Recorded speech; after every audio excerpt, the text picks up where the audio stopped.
bahwa sekolah itu adalah alat bantu untuk membantu saya sebagai orang tua berarti ya. Iya. Nah, apakah kan kalau dulu kan ada paradigma bahwa kita memilih sekolah itu dilihat dulu anaknya. Jadi misalnya anaknya karakternya, oh anak ini senangannya lebih suka bermain outdoor atau apa gitu, nggak bisa apa namanya istilahnya nggak bisa akademiknya yang mana, jadi dia nanti di sekolah kan gitu. Itu kita lihat dari karakteristik anak atau tujuan dari orang tua. Jadi misalnya saya pengen menjadikan anak saya itu seperti ini gitu, apa namanya, ya itu pengen misalnya kayak gini lah gitu. Jadi apa namanya, lebih ke akademik atau lebih ke apa spiritual atau itu, jadi dia dimasukkan ke sekolah yang apa masuk di gitu apa namanya, itu baiknya dari yang mana, dari orang tua atau Ya, kalau masalah itu setelah kita memutuskan untuk pilih alat bantu sekolah. Kalau saya sudah memutuskan saya perlu dibantu dan saya memutuskan bahwa alat bantu yang saya mau pakai adalah sekolah, nah kan baru saya cari sekolah. Nah, baru cari sekolah itu cari sekolah yang sesuai sama kebutuhannya orang tua, ya. Dan kalau masalah anaknya itu cuma masalahnya jadi lebih mudah atau jadi lebih sulit, itu aja.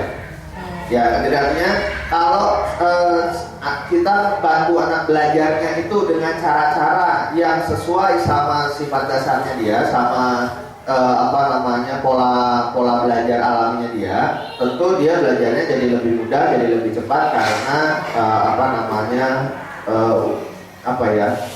butuh usahanya jadi sedikit. Ya, kalau kita mengerjakan sesuatu yang sudah kita bisa, kan butuh usahanya lebih sedikit daripada kita mengerjakan sesuatu yang kita belum bisa. Ya, misal kalau anaknya secara umum caranya menerima informasi, caranya dia menyimak adalah dengan melakukan, maka dia akan menjadi lebih mudah menerima informasi ketika sambil diajak melakukan daripada kalau cuma dikasih lihat, daripada kalau cuma dijelasin, daripada kalau cuma dicontohin. Ya, itu sama dengan kita mau masuk lewat pintu lebih gampang daripada masuknya lewat jendela kan? Ya, tapi apakah lewat jendela nggak bisa masuk? Ya tetap bisa, cuma jadi lebih sulit, lebih lambat aja. Ya, jadi anak itu berkaitan sama rute belajar alaminya anaknya. Memang kita perlu tahu rute belajar alaminya anaknya supaya kita jadi tahu secara alami dia akan lebih mudah, akan lebih cepat kalau belajar caranya gimana. Ya, tapi bukan berarti saya harus selalu mengikuti kondisinya si anak, harus mengikuti sifat dasar si anak, karena kalau itu yang terjadi akhirnya malah jadi kontraproduktif, jadi masalah lagi gara-gara anaknya menjadi terlena, hidupnya kan jadi gampang terus, ya kan? Ya, kalau hidupnya gampang terus artinya nanti dia kecepatan masuk surga. Karena nggak ada perlunya berjuang, nggak ada perlunya berusaha, semua hidupnya gampang. Ya, tapi kan balik lagi ke orang tuanya. Apakah orang tuanya mau anaknya punya kebiasaan berjuang? Apakah anaknya mau? Apakah orang tuanya mau anaknya punya kebiasaan berusaha? Kalau orang tuanya tidak mau anaknya punya kesanggupan berusaha, ya minta dikasih terus nggak apa-apa juga. Ya, orang saya sebagai orang tua nggak mau anak saya hidupnya lebih susah daripada saya mau hidupnya dia lebih gampang daripada saya. Jadi digampangin terus nggak apa-apa juga kalau memang itu tujuannya orang tuanya. Ya, tapi kalau orang tuanya mau anaknya punya kebiasaan berusaha, tidak gampang mendapatkan apa yang dia inginkan, ya berarti dia mesti dihadapkan pada kesulitan dong. Karena kalau anaknya tidak menghadapi kesulitan, anaknya tidak pernah belajar menghadapi kesulitan. Ya, dan justru itu sebetulnya kesulitan orang tua zaman sekarang dibandingkan orang tua zaman dulu antara lain. Ya, kalau orang tua zaman dulu, orang tuanya tidak perlu dengan sengaja menciptakan kesulitan karena sehari-hari hidupnya memang udah sulit. Ya, Jadi anak zaman dulu itu belajar menghadapi kesulitannya otomatis setiap hari. Ya, karena alamnya, situasi kehidupannya yang sudah menyediakan kesulitan-kesulitan. Ya, tapi anak zaman sekarang kesehariannya kan gampang. Ya, jadi kalau kita tidak dengan sengaja menciptakan kesulitan, kita tidak dengan sengaja membangun situasinya supaya dia tidak langsung dapat apa yang dia inginkan, ya anaknya tidak akan belajar menghadapi kesulitan. Kalau anaknya tidak pernah belajar menghadapi kesulitan, ya wajar kalau kemudian ketika dia menghadapi kesulitan, dia menjadi bermasalah, tidak sanggup menghadapinya.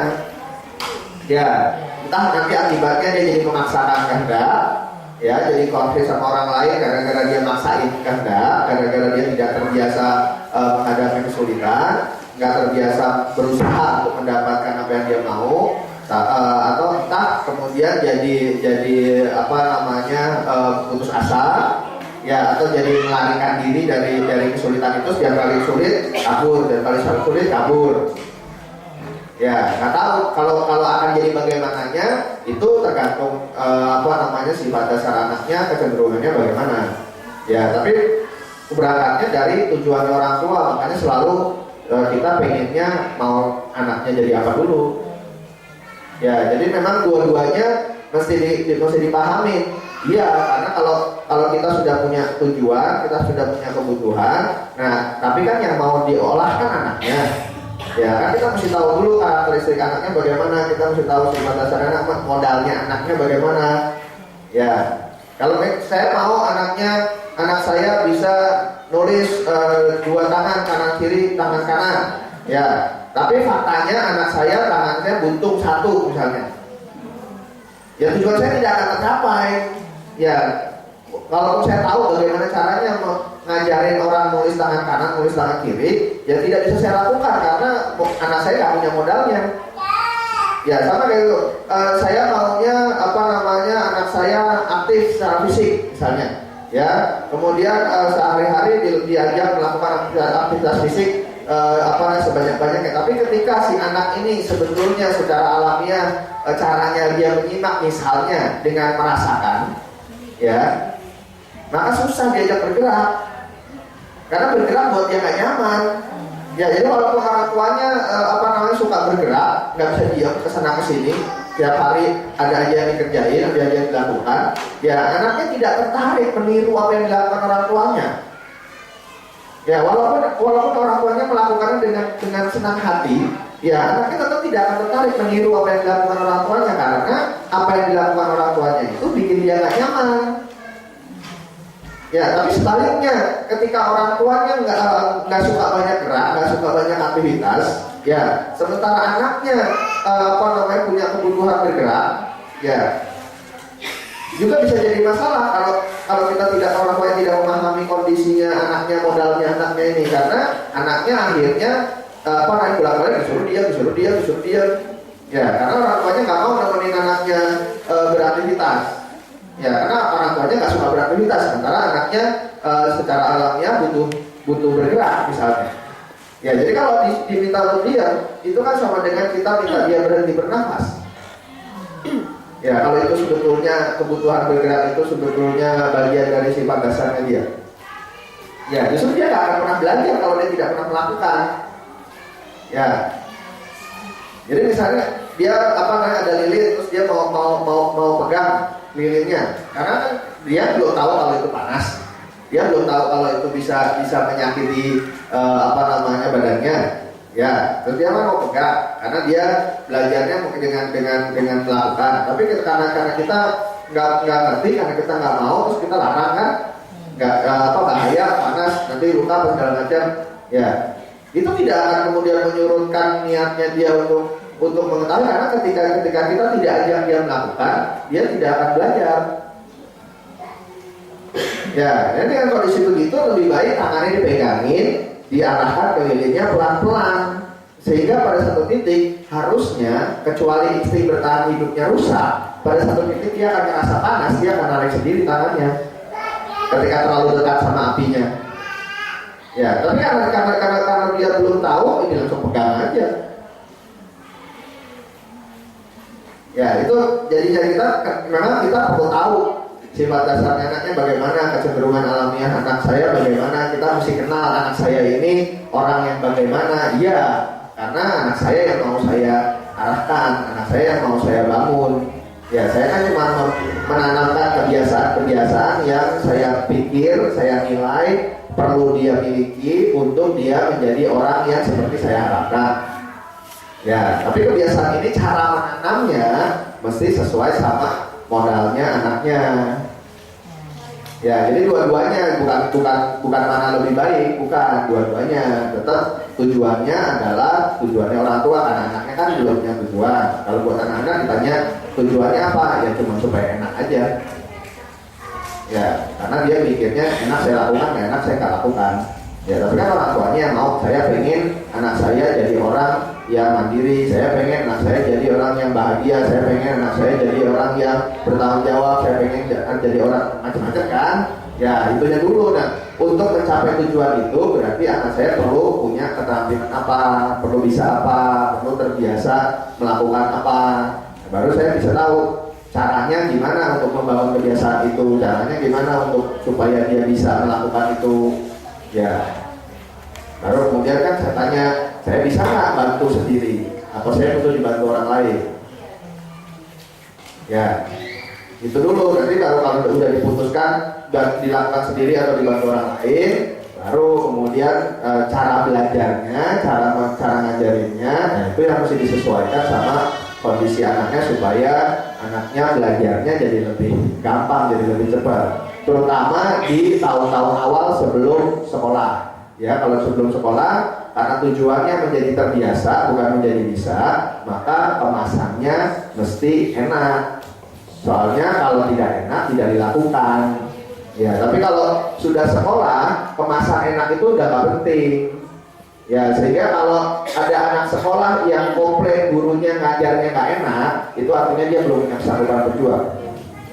Ya, tapi faktanya sampai sekarang orang sudah kerja pun komplain bosnya nggak enak. Ya itu artinya dia nggak punya kesanggupan berjuang. Ya, mahasiswa komplain dosennya ngajarnya nggak enak. Ya itu artinya dia tidak punya kesanggupan berjuang. Tapi kalau anak TK cerita gurunya nggak enak, ya itu manusiawi buat anak TK. Ya, tapi kalau udah mahasiswa bilang dosennya ngajarnya nggak enak, itu nggak manusiawi.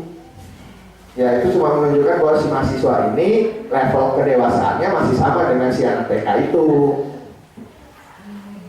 Ya, itu ya. Jadi dua-duanya perlu diperhatikan. Cuma kapannya yang membedakan. Ada lagi Bu? Pak, kedengeran? Jadi ini Ya, dengar saya. ini sempat jadi perdebatan ya Pak. Anak kecil saya ingin tahu standar kapasitas anak kecil ini Sampai. apa? Kapasitas apa? Kapasitas dalam belajar. Contohnya gini, saya ambil contoh saya Umur berapa? TK. TKA. Oke, ya. Dia masuk pagi pulang jam 12 siang. Ya. Setelah itu pulang sekolah saya sempat tahu juga salah satu mungkin belajar hanya sampai bermain 1 jam. Ya. 1 jam atau nggak sampai 2 jam, dia tidur hanya 2 jam, dan kita berangkat lagi. Ya. Ya ada semacam ikut bias, Ya. ya itu sampai jam 5. Ya. Rutinitas seperti itu ke anak yang baru umur 5 tahun. Ya. Apakah nanti mempengaruhi pola pikir dia apa nanti? Oke. Ya. Ya saya lakukan beban kerja, beban yang dia tangkap itu tidak sesuai dengan apa yang kita harapkan sebagai Ya. Terima kasih. Yang pertama, kalau bicara kapasitas, ukurannya kalau untuk anak-anak ya dalam kondisi dia sehat secara fisik ya dalam kondisi secara fisik sehat, ukurannya adalah dia ketika melakukan aktivitas itu terlihat segar atau loyo. Ya, jadi selama ketika dia melakukan aktivitas itu dia tidak terlihat kelelahan secara fisik, nggak ada masalah. Berapa banyak pun aktivitasnya, selama ketika dia melakukan itu dia tidak terlihat kelelahan, nggak ada masalah. Ya, tapi kalau ketika dia terlihat kelelahan ketika melakukan itu, berarti itu sudah kelebihan beban secara fisik. Ya, artinya dia butuh istirahat. Itu kenapa yang namanya istirahat fisik itu kebutuhan utama buat semua orang. Setiap hari perlu dipenuhi secukupnya badannya masing-masing. Ya, lain-lain kebutuhan badannya tiap orang, tapi setiap hari harus ada waktu yang disediakan untuk istirahat fisik. Kalau nggak ada kesempatan istirahat fisiknya, pasti perilakunya akan jadi nggak benar karena dia secara fisik akan kelelahan. Ya, itu secara fisik. Yang kedua secara emosi. Kalau secara emosi biasanya itu berkaitan sama minat. Artinya kalau dia melakukan apa yang sedang dia minati, kadang-kadang secara fisik kelelahan pun dia masih akan melakukannya, masih akan memaksakan diri melakukannya dan sepertinya punya tambahan energi.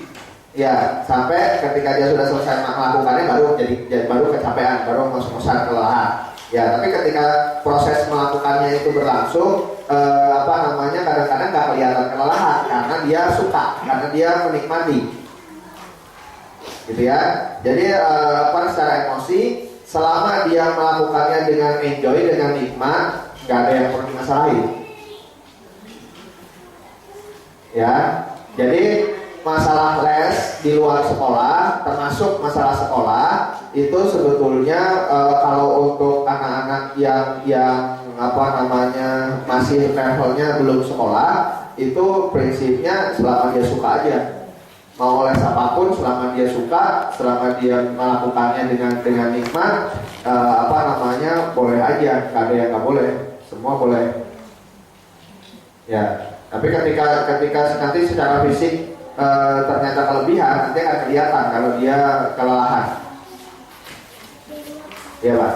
Jadi kalau masalah kapasitasnya di situ ada dua, bicaranya secara fisik sama secara emosi. Tapi yang berkaitan sama apa yang Pak tadi ditanyakan, yang tadi termasuk dikhawatirkan, saya pikir bukan masalah di kapasitasnya, tapi masalah di apakah diperlukan atau tidak. Ya, jadi kalau masalah diperlukan atau tidak itu balik lagi ke kita pada saat itu saya mau nyalain saklar belajar atau saklar melindungi. Ya, karena secara umum tugasnya orang tua zaman sekarang, lagi-lagi zaman sekarang karena beda sama zaman dulu. Karena kalau tugasnya orang tua zaman dulu cukup jadi fasilitas pelindung, tidak perlu jadi fasilitas belajar. Ya, karena belajarnya secara alamiah sudah tersedia fasilitasnya dalam kehidupan sehari-harinya, karena alamnya yang jadi fasilitas belajar. Ya, kalau sekarang alamnya tidak menyediakan fasilitas belajar, jadi orang tua yang perlu menyediakan diri menjadi fasilitas belajar. Tapi ini saklarnya, ini masalahnya kayak saklar bel. Kalau saklar lampu, kalau dipencet on, ya dia on terus walaupun jaringnya dilepas setelah pencet on. Kalau dipencet off, setelah jaringnya dilepas, ya posisinya off terus. Ya, tapi kalau saklar bel, posisinya kan off. Ya, kalau mau nyala kita pencet, baru nyala ting-tong. Tapi kalau jaringnya dilepas kan balik lagi ke off otomatis. Ya, fasilitas belajar sama fasilitas pelindung itu kayak saklar bel itu. Ya, kondisi alamiahnya adalah kita melindungi anak kita. Ya. Jadi kalau kita mau anak kita belajar, kita perlu dengan sengaja mencet saklar belajarnya supaya nyala dan mesti dipencet terus selama proses belajar berlangsung. Karena kalau kita lengah dan ini lepas, balik lagi off lagi. Balik lagi melindungi lagi. Ya. Dan yang perlu diketahui menjadi sulit karena kalau melindungi tujuannya adalah menyamankan. Jadi yang terjadi anaknya akan menjadi aman, menjadi nyaman. Tapi kalau menjadi fasilitas belajar, maka anaknya akan mengalami ketidaknyamanan. Jadi kalau ada murid yang bilang Bu Yeni jahat, ya itu artinya Bu Yeni berhasil sebagai guru. Ya. Artinya si anak ketika menghadapi Bu Yeni mengalami kesulitan. Ya, dan justru kesulitan itu yang memang diperlukan kalau kita mau dia belajar. Ya, karena kalau kita kasih dia mudah terus, dia nggak belajar karena dia melakukan apa yang sudah dia bisa. Ya, itu masalahnya. Jadi oleh karenanya yang perlu diperhatikan pertama-tama dalam semua perilaku anak, kita mesti bisa bedain dulu. Ini perilakunya sekarang memang ekspresi emosi karena ada kebutuhan yang tidak terpenuhi, membuat dia tidak nyaman, atau perilakunya dia sekarang ini sebetulnya adalah strategi. Ya, entah untuk menghindari tanggung jawab, entah untuk menghindari yang dia nggak suka, entah untuk menjajah kita, memberikan yang dia mau. Ya, jadi ketika ada anak yang kita lihat dia